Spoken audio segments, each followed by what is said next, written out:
What's going on, guys? My name is Nixiel. It's your boy Rabito87. And today we're here to do the movie review for Insidious: The Last Key. People who need help with matters that can't be explained, come to me.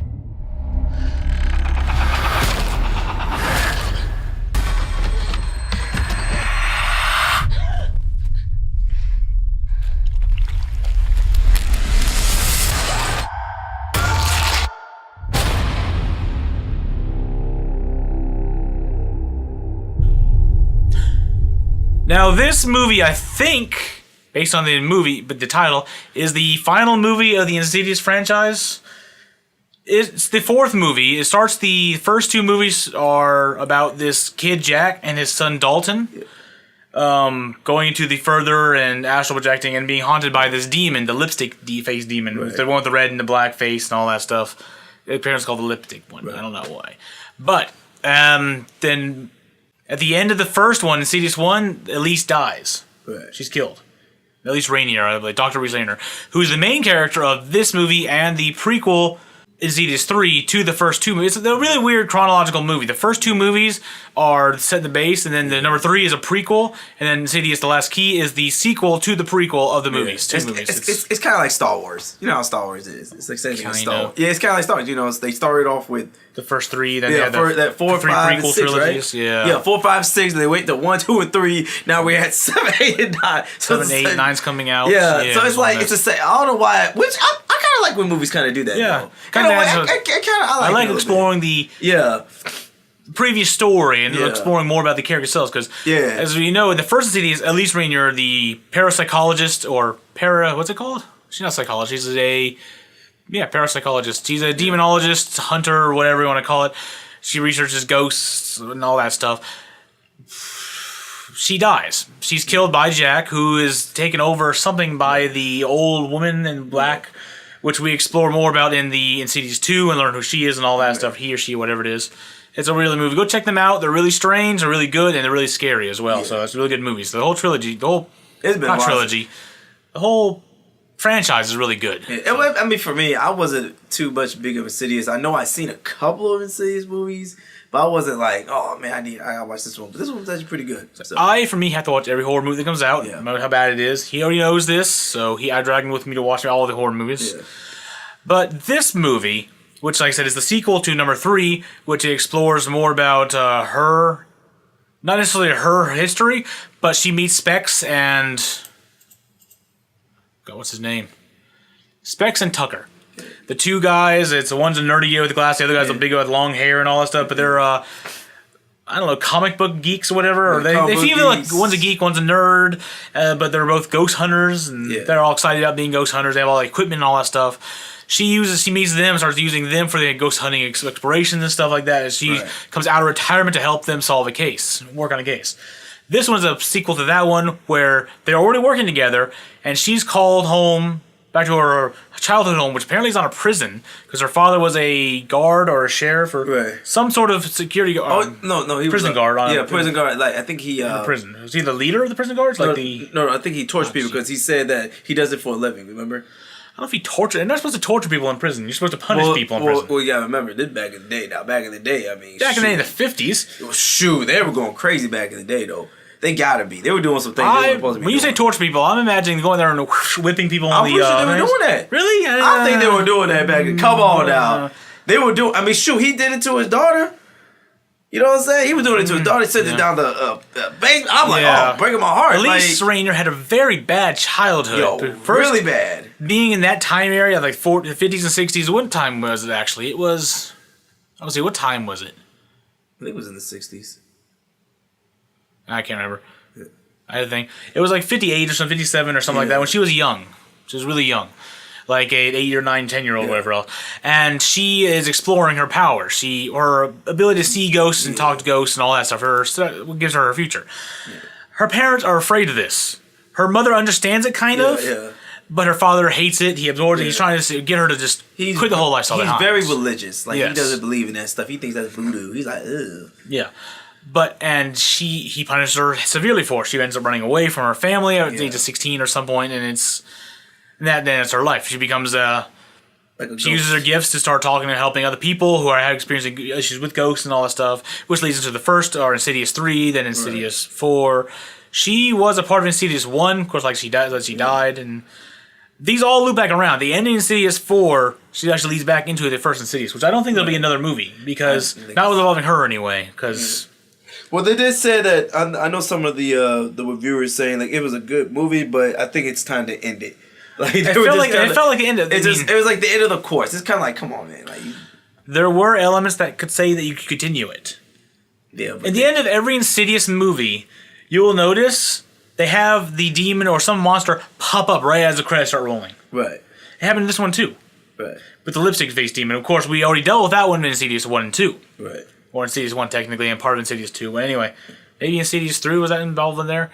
See, it's been so long since I actually watched the other Insidious movies, so I'm a little shaky on all that. We'll probably do a review on some of the Insidious movies just to kind of be like, oh, okay. Get back into this one. Yeah. I watching this one when we wanted to make me get the other ones. Right. But anyway, it follows as she's exploring her childhood home, like I said, and whatever demon that eventually her powers accidentally unlocked and she unleashed into the world. Yeah. And now she's coming back to her family home to reconcile, fix the issue. She's called there, of course. She's not going on her own free will.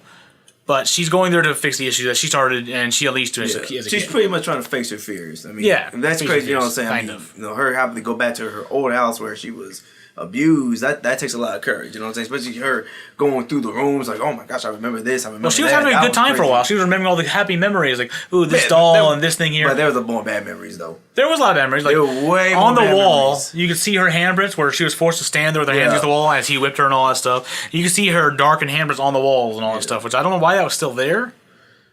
I don't know why it was still there after so long. Maybe because they did it so many times. Maybe he. I don't know. Maybe you want to clean that off or something. I don't know. It's kind of weird. Well, it was crazy. I don't know. Scrape it off. Anyway, maybe that was an indication or something. Yeah. I liked the fact that we went into the further more than we've ever been in the further, which is the further is the astral plane, I guess, the demon's world, the world of the spirits. It's like a parallel world to our world where the spirits reside and demons can exist as well. They have their own realms in the further. It just seemed like the key one in this one has like a giant prison area and all that stuff, which I think the keys on his hands. He likes unlocking things and doing things. The lipstick face demon, whatever it was, he has his own little realm, which we saw in one of the movies where the kid was trapped. It's all linked by these red doors, which the keymaster dude can unlock and play with. Right. Which is all this movie's all about. And the red door is the facilitation to how she let him out in the first place. Right. She saw the red door and unlocked it. So I don't know if she started all this at one point because she was a kid. I think she did. She let the demons out, more than just one demon out, maybe? I don't know. Yeah, because when she went down to that basement, the demon said, come, I need you to unlock the door. And when she started unlocking the first door, the demon started... Well, he said that she's the only one that can let him out, he let everyone else out. Right. So I don't know if all the demons were locked away until she let him out, and then with him being freed, can free the other demons as well. Right. Or I don't know how the overall lore of the story, how that happened. Did she start all this, or is she just a continuation? She kind of did, but then she ran off. And kind of, Well, she would have died if she stayed there for too much longer, I think. The thing was trying to take her to use her powers for some reason to free other ghosts or free other demons or capture more people. I don't know why he wanted her, but he wanted her for her power.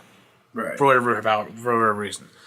Overall, I really enjoyed this movie more than I thought I would, because the Insidious is getting kind of long and winded, and I'm enjoying how they all link everything together. Except Insidious, I think Insidious 2 has a whole time travel element, which is kind of weird. Right. The further was not chronological, I think they explained, so you can go the further and see events that happened 20, 30 years ago and all that stuff, and interact with those while there's a paradoxical stuff going on in there.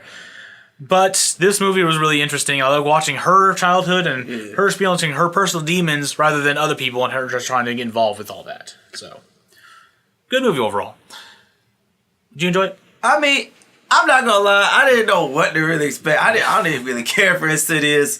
I'm not, he knows I don't really care for scary movies. It's the same concept. But this was, I would say, I could tolerate. This was more tolerable for me. It was tolerable? Yeah, it was very tolerable. It wasn't a bad movie.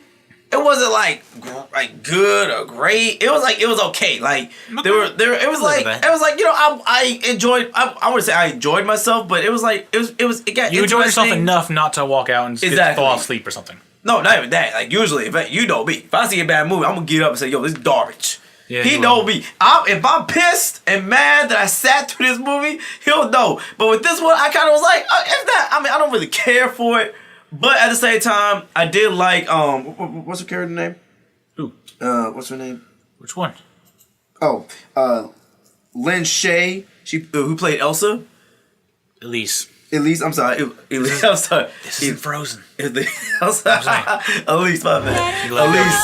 I loved her character. I think she did a phenomenal. She did a great job.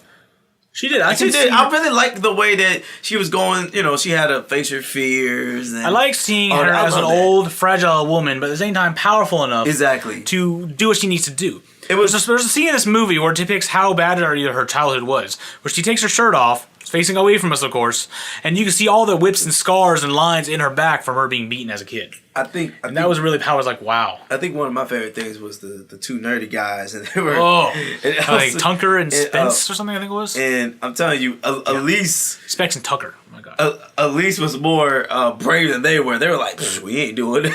Yeah. They were awkward as hell. Yeah, they were. It was awkward. I think it was. They were definitely Tucker was the comedy. They were definitely the comedy. I think Tucker was the guy with the long hair and the geeky one. He was more about building the machines and doing all the cool things and the gaming T-shirts and all that stuff.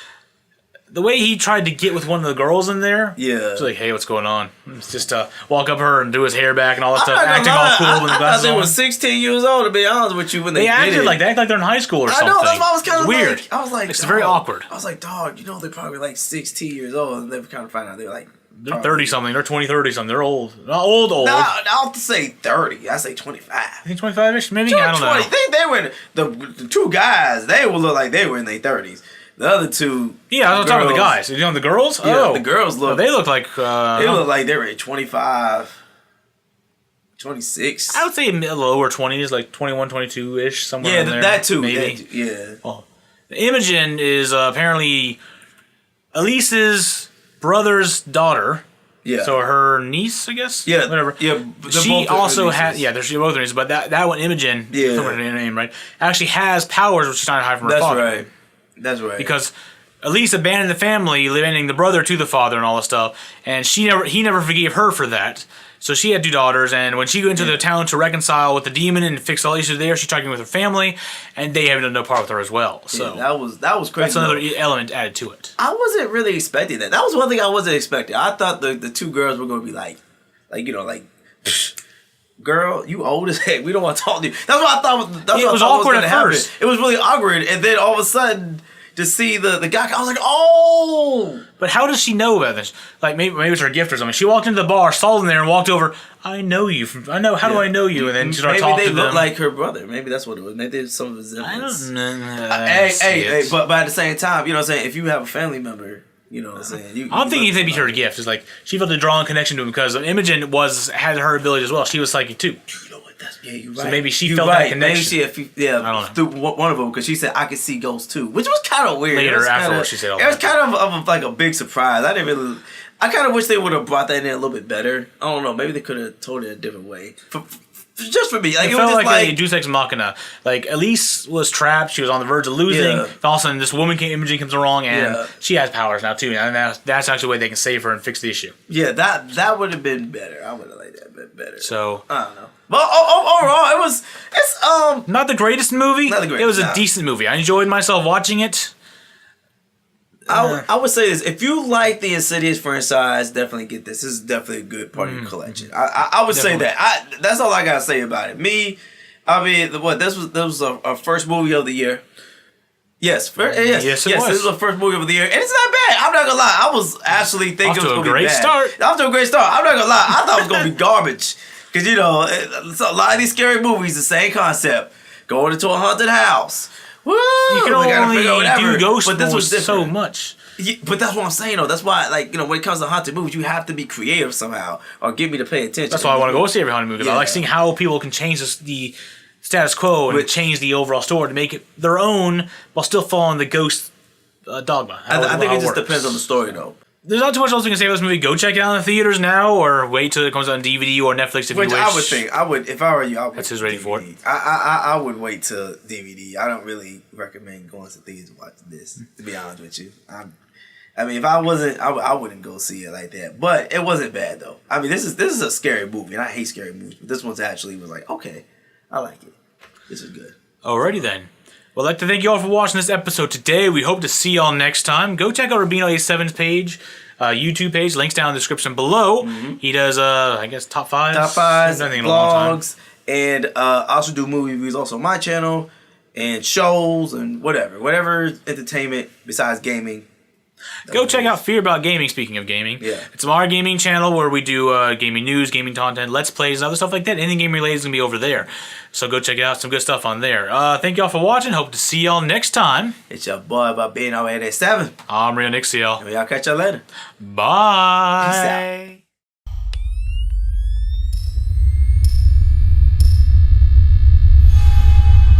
out. Please, there's someone right in front of you.